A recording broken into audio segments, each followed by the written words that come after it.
যেমন কুকুর তেমনি মুগুর, জব্দ হলো মালিক। হ্যাঁ দর্শক, মাত্র ৪৮ ঘন্টা আগেও যে ডোনাল্ড ট্রাম্প হুঙ্কার দিয়ে বলেছিলেন ইরানকে ধূলিসাৎ করে দিবেন, তিনি আজ নিজের সোশ্যাল মিডিয়ায় দিলেন আত্মসমর্পণের বার্তা। রাতারাতি সুর পাল্টে ট্রাম্প ঘোষণা করলেন ৫ দিনের যুদ্ধবিরতি। কিন্তু কেন? বিশ্বের সবচেয়ে শক্তিধর দেশ আমেরিকা কেন হঠাৎ পিছু হটলেন? তবে কি ইরানের কাছে আমেরিকার অহংকার চূর্ণ হয়ে গেল? ইসরায়েলের আয়রন ডোম কি সত্যি এখন মাটির সাথে মিশে গেছে? আর পানির অভাবে কিভাবে ধুকে ধুকে মরতে বসেছে ইসরায়েল? আজ আমরা আলোচনা করব আমেরিকার এই চরম পরাজয়ের পেছনের ঘটনা। শুরুতে জেনে নিচ্ছি আজকের প্রধান সংবাদের শিরোনামগুলো। ট্রাম্পের আকস্মিক ইউটার্ন। ট্রুথ সোশ্যালে পোস্ট করে ইরানে হামলা স্থগিতের নির্দেশ দিলেন আমেরিকান প্রেসিডেন্ট। পানির অভাবে মরবে ইসরায়েল। নেতানিয়াহুর ৫টি পানি শোধনাগারে মিসাইল হামলার চূড়ান্ত হুমকি তেহরানের। হরমুজ প্রণালীতে চেকমেট। প্রতিটি জাহাজ থেকে $২ মিলিয়ন টোল আদায় করছে। দর্শক, বিশ্ব রাজনীতির সবচেয়ে শ্বাসরুদ্ধকর এবং চমকপ্রদ খবর নিয়ে আপনাদের স্বাগত জানাচ্ছি ডিজিটাল নিউজ টিভির আজকের বিশেষ আয়োজনে। আমি এস.এম. রহমান আছি আপনাদের সাথে। খবরের ভেতরের খবর জানতে ভিডিওটি স্কিপ না করে শেষ পর্যন্ত দেখুন এবং চ্যানেলটি সাবস্ক্রাইব করে আমাদের সাথেই থাকুন। ট্রাম্পের ডিজিটাল আত্মসমর্পণ ও যুদ্ধবিরতি। দর্শক, রাজনীতির মাঠ হোক বা যুদ্ধের ময়দান হোক, ডোনাল্ড ট্রাম্প সবসময় চমক দিতে পছন্দ করেন। কিন্তু এবারের চমকটা আমেরিকার মিত্রদের জন্য সবচেয়ে বড় ধাক্কা হয়ে এসেছে। আজ সকালে ঘুম থেকে উঠে ট্রাম্প তার নিজের যোগাযোগ মাধ্যম ট্রুথ সোশ্যালে একটি পোস্ট করেন। সেখানে তিনি লিখেন, গত ২ দিনে আমেরিকা এবং ইরানের মধ্যে অত্যন্ত ফলপ্রসূ আলোচনা হয়েছে।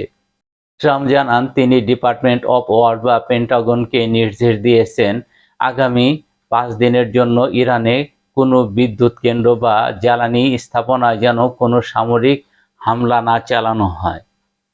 দর্শক, একবার ভাবুন, যে মানুষটি কয়েকদিন আগে ৪৮ ঘন্টার আল্টিমেটাম দিয়ে বলেছিলেন হরমুজ প্রণালী না খুললে ইরানকে ব্ল্যাক আউট করে দেওয়া হবে, সেই তিনি আজ ৫ দিনের যুদ্ধবিরতি চাইছেন। কেন হঠাৎ বিরতি? সামরিক বিশ্লেষক বলছেন এটি আসলে কোনো শান্তি চুক্তি নয়, এটি হলো আমেরিকার সামরিক অসহায়ত্বের চরম প্রকাশ। তারা বুঝতে পেরেছে এই মুহূর্তে ইরানের সাথে টক্কর দেওয়ার মতো ক্ষমতা আমেরিকা বা ইসরায়েলের কারো নেই। আমেরিকা কেন পিছু উঠল? তার উত্তর লুকিয়ে আছে গত ২৪ দিনের যুদ্ধক্ষেত্র। দর্শক, ইসরায়েল সবসময় তাদের আয়রন ডোম নিয়ে গর্ব করত, কিন্তু ইরানের বৃষ্টির মতো ধেয়ে আসা ব্যালিস্টিক মিসাইলের সামনে সেই আয়রন ডোম এখন আক্ষরিক অর্থেই ধুলোয় লুটিয়ে পড়েছে। ইসরায়েলের আকাশ প্রতিরক্ষা ব্যবস্থা এখন পুরোপুরি ধ্বংস। ট্রাম্প চেয়েছিলেন ইরানের পাওয়ার গ্রিডগুলোতে হামলা করে পুরো ইরানকে অন্ধকারে ডুবিয়ে দিতে, কিন্তু ইরানের বুদ্ধিদীপ্ত কৌশলের কাছে ট্রাম্পের ব্লুপ্রিন্ট মার খেয়েছে। ইরানের বিদ্যুৎ ব্যবস্থা কোনো একটি বা দুটি বড় কেন্দ্রের উপর নির্ভরশীল নয়। পুরো দেশ জুড়ে তাদের ৪৭৭টি ছোট বড় পাওয়ার প্ল্যান্ট রয়েছে, যা জালের মতো বিছানো, অর্থাৎ ১০ বা ১২টি কেন্দ্রে বোমা ফেললেও ইরানের বিদ্যুৎ ব্যবস্থা অচল হবে না। এই ৪৭৭টি কেন্দ্রে একসাথে নিখুঁত হামলা চালানোর মতো মিসাইল সক্ষমতা এই মুহূর্তে মধ্যপ্রাচ্যে থাকা মার্কিন বা ইসরায়েলি বাহিনীর নেই। আর এই সত্যটা অনুধাবন করে ট্রাম্প পিছু হটতে বাধ্য হয়েছেন। তৃষ্ণার্ত ইসরায়েল এবং ডিস্যালিনেশন প্ল্যান্টে হুমকি। দর্শক, যুদ্ধের ময়দানে সবচেয়ে বড় অস্ত্র হলো প্রতিপক্ষের দুর্বল জায়গায় আঘাত করা। ইরান ঠিক সেটাই করেছে। ইসরায়েলের মরুভূমির দেশ, তাদের খাবার পানি ১০% আসে সমুদ্রের লোনা জল পানি শোধনের মাধ্যমে। আর এই কাজের জন্য পুরো ইসরায়েল মাত্র ৫টি বড় প্ল্যান্ট বা পানি শোধনাগার রয়েছে। ইরান স্পষ্ট ভাষায় জানিয়ে দিয়েছেন আমেরিকা বা ইসরায়েল যদি আমাদের একটি বিদ্যুৎ কেন্দ্রেও আঁচড় কাটে, তবে আমরা ইসরায়েলের এই 5টি পানি শোধনাগার চোখের পলকে গুঁড়িয়ে দিব। দর্শক, এর মানে জানেন? এই 5টি প্ল্যান্ট ধ্বংস হলে পুরো ইসরায়েলে এক ফোঁটাও খাবার পানি থাকবে না। তৃষ্ণায় হাহাকার শুরু করবে তেল আবিবে থাকা জেরুজালেম, এবং এই ভয়ঙ্কর পরিণতির কথা ভেবেই নেতানিয়াহু এবং ট্রাম্পের হাঁটু কাঁপতে শুরু করেছে। হরমুজ প্রণালীতে টোল আদায়, বিশ্ব অর্থনীতি জিম্মি। আর এই পুরো নাটকের শেষ অঙ্কটি মন্তস্থ করেছে হরমুজ। হরমুজ প্রণালীতে ট্রাম্প বলেছিলেন বিনা শর্তে এই প্রণালী খুলে দিতে হবে, কিন্তু ইরান কি শুনেছে? উল্টো তারা নতুন নিয়ম চালু করেছে। এখন থেকে হরমুজ প্রণালী পার হতে হলে এখন প্রতিটি বাণিজ্যিক জাহাজকে ইরানের কোষাগারে $2 মিলিয়ন বা প্রায় 19 কোটি টাকা ট্রানজিট ফি দিতে হচ্ছে। যদি দিনে 100টি জাহাজও পার হয়, তবে ইরান দৈনিক আয় হবে $200 মিলিয়ন। চিন্তা করছেন কি পরিমাণ আয় এখন ইরানের কাছে হবে?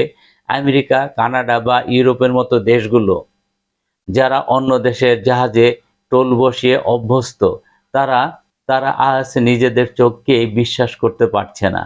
ইরান বুঝিয়ে দিয়েছে মধ্যপ্রাচ্যের এই জলপথের আসল মালিক তারাই। আর আমেরিকা যদি এই টোল দেওয়া জাহাজে হামলা করে, তবে বিশ্বজুড়ে জ্বালানি তেলের দাম এমনভাবে বাড়বে যে ইউরোপ আমেরিকার অর্থনীতি তাসের ঘরের মতো ভেঙে পড়বে। দর্শক, ডোনাল্ড ট্রাম্পের এই 5 দিনের যুদ্ধবিরতি আসলে পরাজয়, ঢাকার এক ব্যর্থ চেষ্টা মাত্র? ইসরায়েল এখন সম্পূর্ণ অরক্ষিত এবং আমেরিকা মধ্যপ্রাচ্যে তাদের আধিপত্য হারিয়ে ফেলেছে। ইরান প্রমাণ করেছে সঠিক কৌশল এবং সাহসের কাছে পরাশক্তিরাও মাথা নত করতে বাধ্য। তবে 5 দিন পর কি হবে? ট্রাম্প কি নতুন কোনো শক্তি নিয়ে ফিরবেন, নাকি এটি মধ্যপ্রাচ্যে মার্কিন সাম্রাজ্যের পতনের শুরু?